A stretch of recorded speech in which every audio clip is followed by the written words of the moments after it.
ഇവരുടെ വിദ്യാർത്ഥികളെ LBSൻ്റെ first allotment വന്നിരിക്കുന്നു അല്ലേ, 2-ാം തീയതി പബ്ലിഷ് ചെയ്തിരിക്കുന്നവർ.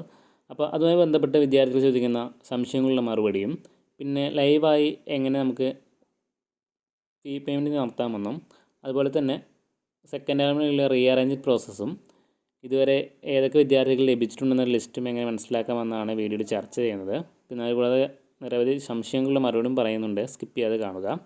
ഓക്കെ, അപ്പോൾ നിങ്ങൾക്ക് LBS സൈറ്റ് നോക്കുമ്പോൾ തന്നെ കാണാം ഇവിടെ ലാസ്റ്റ് ഡേറ്റ് വരുന്നത്, അതായത് ഫീ പേയ്മെൻറ്റ് നടത്താനുള്ള ലാസ്റ്റ് ഡേറ്റ് വരുന്നത് ഓഗസ്റ്റ് 6-ാം തീയതിയാണ്. അപ്പോൾ തന്നെയാണ് നിങ്ങളുടെ സെക്കൻഡ് അലോട്ട്മെൻറ്റ് വരാൻ സാധ്യതയുള്ളത്. അപ്പോൾ എല്ലാ വിദ്യാർത്ഥികളും ശ്രദ്ധയോടെ കാത്തിരിക്കുക. അതുപോലെ തന്നെ റീഅറേഞ്ച് ഒക്കെ നന്നായി ചെയ്യുക വീഡിയോ കണ്ടുകൊണ്ട്. അപ്പോൾ നമുക്ക് കണ്ട് ഓക്കെ, നിങ്ങൾ ലോഗിൻ ചെയ്ത് അലോട്ട്മെൻറ്റ് സ്റ്റാറ്റസ് എന്നൊരു അലോട്ടർ എന്ന് കാണിക്കാൻ നിങ്ങൾക്ക് അലോട്ട്മെൻറ്റ് ലഭിച്ചിട്ടുണ്ട്. അവിടെ വ്യൂ അലോട്ട്മെൻറ്റ് പ്രസ് ചെയ്യുമ്പോൾ നിങ്ങൾക്ക് ഏത് കോളേജാണ് ലഭിച്ചതെന്ന് മനസ്സിലാക്കാൻ കഴിയും. ഓക്കെ, അപ്പോൾ അവിടെ തന്നെ നിങ്ങൾക്ക് മേക്ക് പേയ്മെൻറ്റ് എന്ന് കാണും. അപ്പോൾ അതിൽ പ്രസ് ചെയ്യുക. തുടർന്ന് വരുന്ന വിൻഡോയിൽ ഈ സ്ക്രീനിൽ കാണിച്ച പോലെയാണ് കാണുക. ഓക്കെ, ഇവിടെ നിങ്ങൾക്ക് നെറ്റ് ബാങ്കിങ് ആൻഡ് ക്രെഡിറ്റ് ഉണ്ടല്ലോ, അത് പ്രസ് ചെയ്ത് മുന്നോട്ട് പോകുന്നതാണ് ഉചിതം. മറ്റേത് നിങ്ങളുടെ ചലൻ ഉപയോഗിച്ച് മുന്നോട്ട് പോകുമ്പോൾ 24 മണിക്കൂറോളം ആയിരിക്കും അതിൻ്റെ എഫക്റ്റ് ചെയ്യുക. കാരണം അത് ഫെഡറൽ ബാങ്കിൽ പോയി നിങ്ങൾ ചെയ്തിട്ടൊക്കെ വേണം. ഓക്കെ, അതിനാൽ UPI സെലക്ട് ചെയ്ത് നമുക്ക് മേക്ക് പേയ്മെൻറ്റ് എന്ന ഓപ്ഷനിൽ മുന്നോട്ട് പോകാം. തുടർന്നുള്ള വിൻഡോയിൽ ഇങ്ങനൊരു ഓപ്ഷൻ കാണും, ഇവിടെ UPI സെലക്ട് ചെയ്യുക.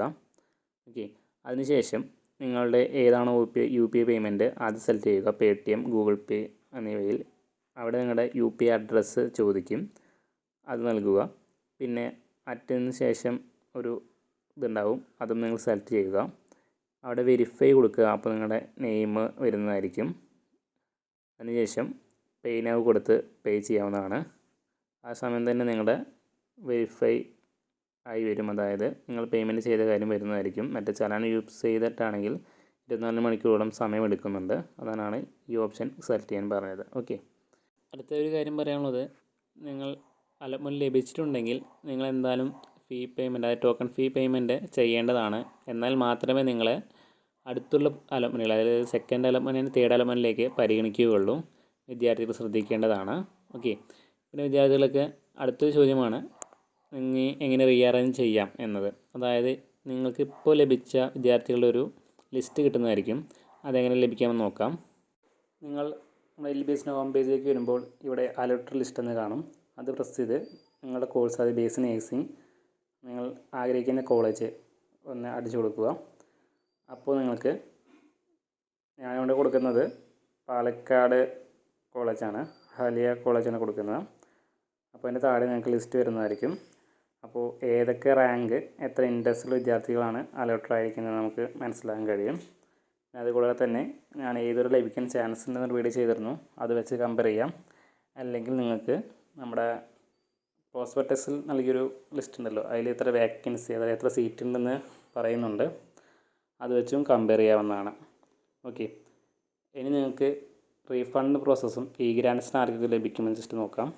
SC ST OEC പിന്നെ OBC ഹിന്ദു വിഭാഗത്തിൽ വരുന്ന ഒരു 30ഓളം കാറ്റഗറിക്കും ഫിഷർമാൻ, പാരൻസ് ഫിഷർമാൻ സർട്ടിഫിക്കറ്റ് ഉണ്ടെങ്കിൽ അവർക്കും ടോക്കൺ ഫീ 6 രൂപയാണ് വരുന്നത്. അത് ഗവൺമെൻറ്റിൽ കിട്ടിയാലും സെൽഫ് ഫിനാൻസ് കിട്ടിയാലും അങ്ങനെയാണ്. പിന്നെ അടുത്ത് ഗ്രാൻഡ്സ് ലഭിച്ച് ഫണ്ട് റീഫണ്ടായി വരുന്ന പ്രോസസ്സ് ഉണ്ട്. അത് സെൽഫ് ഫിനാൻസ് കോളേജിൽ ലഭിച്ച വിദ്യാർത്ഥികൾക്ക് ലഭിക്കുന്നില്ല എന്ന് നിങ്ങൾ അറിഞ്ഞിരിക്കേണ്ടതാണ്. പിന്നെയാണ് NOC, അതായത് നോൺ ഒബ്ജക്ഷൻ സർട്ടിഫിക്കറ്റ്. അതായത് നിങ്ങൾ തേർഡ് അലോട്ട്മെൻറ്റിന് ശേഷം വിദ്യാർത്ഥികൾ അഡ്മിഷൻ ലഭിച്ചിട്ട് ഉണ്ടെങ്കിൽ, അതായത് സെൽഫ് ഫിനാൻസ് കോളേജിൽ അഡ്മിഷൻ ലഭിച്ചിട്ടുണ്ട്, അവിടെ നിന്ന് ലഭിക്കുന്ന സർട്ടിഫിക്കറ്റാണ് നോൺ ഒബ്ജക്ഷൻ സർട്ടിഫിക്കറ്റ്. അതായത് നിങ്ങളുടെ സർട്ടിഫിക്കറ്റ് അവർക്ക് നൽകുവാൻ മറ്റൊരു തടസ്സങ്ങളുമില്ല എന്ന്. അതായത് എല്ലാ കോളേജിലും നൽകില്ല, നിയമപ്രകാരം അവരുടെ ഇഷ്ടാനുസരണം നൽകുവാനാണ് ഉള്ളത്. അതിനാണ് വിദ്യാർത്ഥികൾ ശ്രദ്ധിക്കേണ്ടത്. നിങ്ങൾ അഡ്മിഷൻ എടുക്കാൻ പോകുമ്പോൾ ഇവരത് നൽകുമോ എന്ന് ചോദിച്ച് അഡ്മിഷൻ എടുക്കുക. തീരെ താല്പര്യമില്ലാത്ത കോളേജാണെങ്കിൽ അഡ്മിഷൻ എടുക്കാതിരിക്കുക. ഓക്കെ, പിന്നെ നിങ്ങൾക്ക് ട്യൂഷൻ ഫീ അടിച്ച ഫണ്ട് റീഫണ്ടായി ലഭിക്കുമെന്ന് ചോദിക്കുന്നുണ്ട്. അത് നിങ്ങൾക്ക് നൽകുന്നതായിരിക്കും. അതായത് LBSൻ്റെ അഡ്മിഷൻ പ്രോസസ് അവസാനിക്കുന്ന ഘട്ടത്തിൽ നിങ്ങളുടെ ബാങ്ക് ഡീറ്റെയിൽസ് നൽകുവാനായി അവരൊരു ലിങ്ക് നൽകുന്നതായിരിക്കും, അതിൽ നിങ്ങൾ നൽകേണ്ടതാണ്. അതിൻ്റെ അപ്ഡേറ്റുകൾ ചാനലിൽ നൽകുന്നതായിരിക്കും. പിന്നെ എന്തെങ്കിലും സംശയങ്ങളുണ്ടെങ്കിൽ നിങ്ങൾ വാട്സപ്പ് ഗ്രൂപ്പിൽ ജോയിൻ ചെയ്തോ കമൻറ്റ് സെക്ഷൻ വഴിയോ ചോദിക്കാവുന്നതാണ്. Thank you for watching.